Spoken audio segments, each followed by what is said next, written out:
So I recently took a walk around the block with my almost 2-year-old and almost 4-year-old grandchildren. And close to 2 hours later, we arrived home.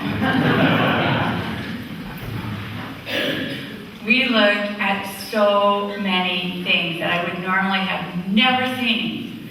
I mean, and I've been talking about this, like I'm still amazed by the magic of a bee entering a flower. You know, if you get down close, it's just amazing to watch the little wings, you know, and the pollen you can see on the stamens, and it's wonderful.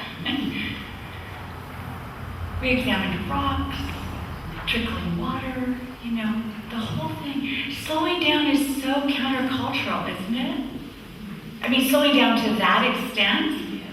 And usually what it takes for us to do that is either, you know, access to a 2-year-old, or the tedium of illness, or the age of bones, you know, older bones. You start to slow down, and it gives you, you know, a different vision. It opens up the world in a new way. Martha was so busy. She was so cumbered. I love that King James Version word. She was cumbered, distracted, worried. Any one of us could be in her position. You know, somebody at 8 o'clock said, oh, you could just substitute my name there. That's what life is for the most part for us, unless for some reason you are slowed down. And, you know, and truth be told, slowing down has, you know, its positives, which I just said, but it also has negatives as well, right? I mean, if you're slowed down because of illness or age, and frankly, a 2-year-old can get boring as well.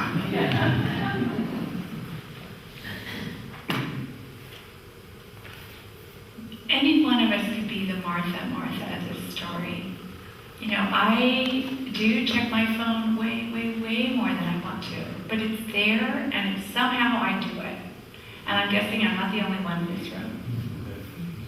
You know, and then you've got, you know, meals to cook, a paycheck to bring home, and you know, the soccer game to go to, the baseball game, the older parents to take care of. I mean, it's just layered on top of each other all in one day. And so to find a time to really just breathe, it's not easy.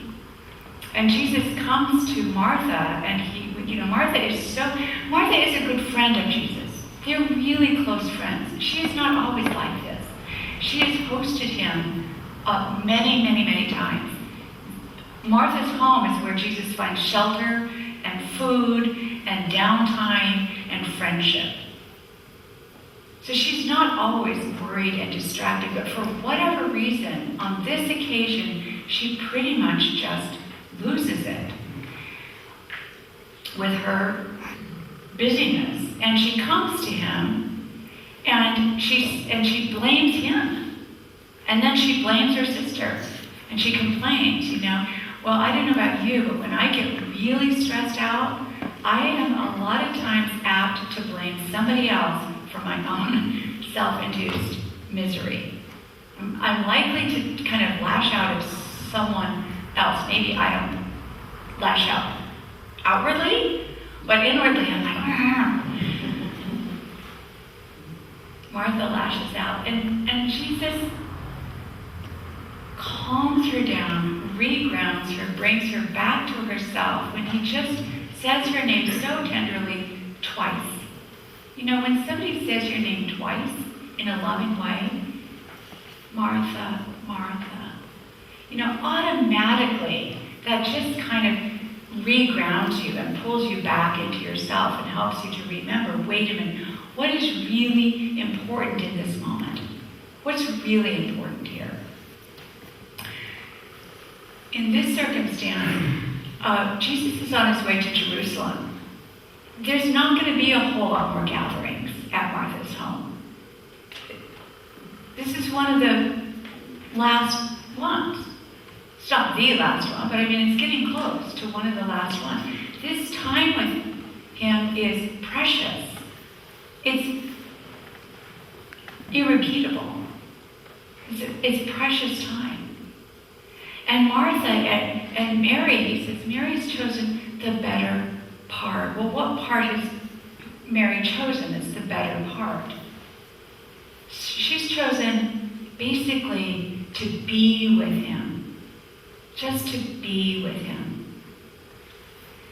Now, does that mean that dinner's still, yes, everyone's still going to get hungry, but you know what? There's such a thing as everyone pitching in. Everyone helping out. There's such a thing as like a simple meal.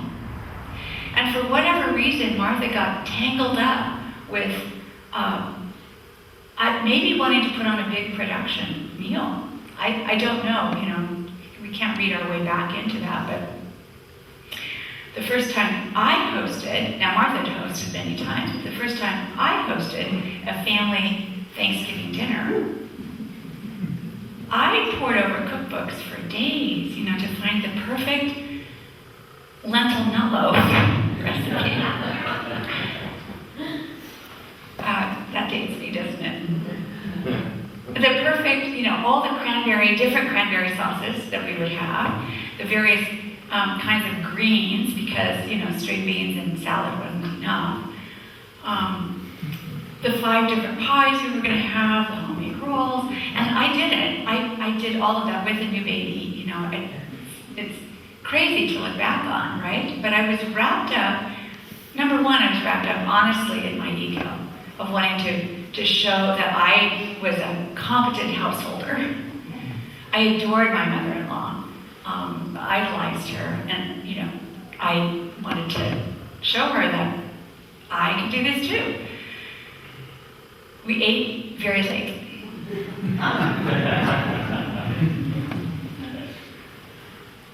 And afterwards, she said to me, I think she even, held my shoulder. She said, honey, we love you. You know it's coming, right? We love you. That was wonderful. We ate things we'd never eaten before. She said, we're traditional people. We're basically traditional people. I learned not to mess with tradition, like turkey, stuffing, gravy, pumpkin pie. Good. But she also taught me, I think, what Jesus is teaching Martha, which is that it's relationship that's most important. That's what's most important. Not exotic meals or what the tangle of stuff that we get tangled up in. I think Jesus is pointing Martha and Mary and us to this question of what do you most value in this moment? Because, right, it's going to be different for different moments. There are moments when you want to put on this massive, whatever it is you're doing, event, and get all the details right. And that's really important. There are other times when just sitting by somebody's side, just being with them is what's most important. So this question, I leave this question with you to help you, as you go through your days, cumbered, distracted, maybe even worried. What's the thing of most value right now? What has the most value? And then do that. Focus on that, and the other things will take care of themselves.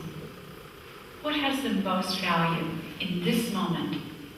And in that moment, and in all of our moments really, the most valuable thing is to lift up our hearts and be in Jesus' presence. That's the most valuable thing always, is to listen to Jesus. And of course, Jesus speaks to us through our lives and through other people and through creation.